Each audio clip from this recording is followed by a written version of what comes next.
Hello, hi there. In this lecture, we are going to look at an example. But before we go and see some examples, let me give you two stories. One is about Coke and the other one is about Xerox. We all know that Coke and Pepsi have a head-on competition. Pepsi has always given Coke a tough time. To compete with Pepsi, Coke, back in 80s, decided to come up with a new Coke and with a new taste.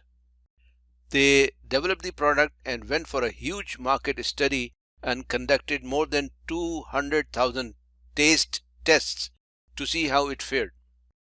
The results were overwhelming.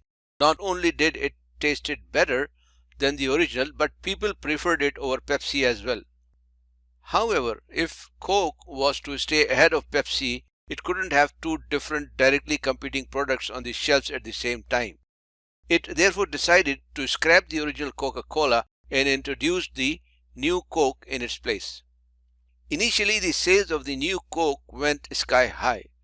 Since the company could not keep two competing brands on the shelf, they decided to stop the production of original Coke.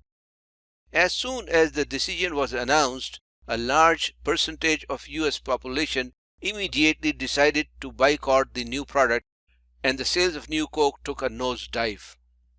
What happened was that despite spending millions of dollars on the consumer research, the research could not measure or reveal the psychological and emotional attachment of the US population to Coke.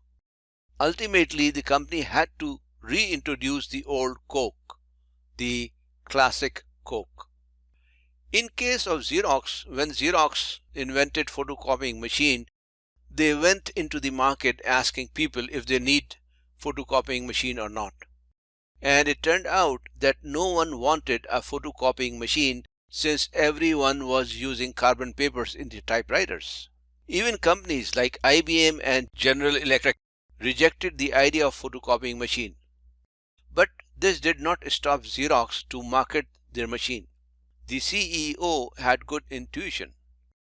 They marketed it and it became so successful in North America that photocopying came to be popularly known as Xeroxing. It is still written as XRC, Xerox copy. The idea is, if you remember in the last lecture, we said that we need to have both rational decision making skills and some intuitive abilities also.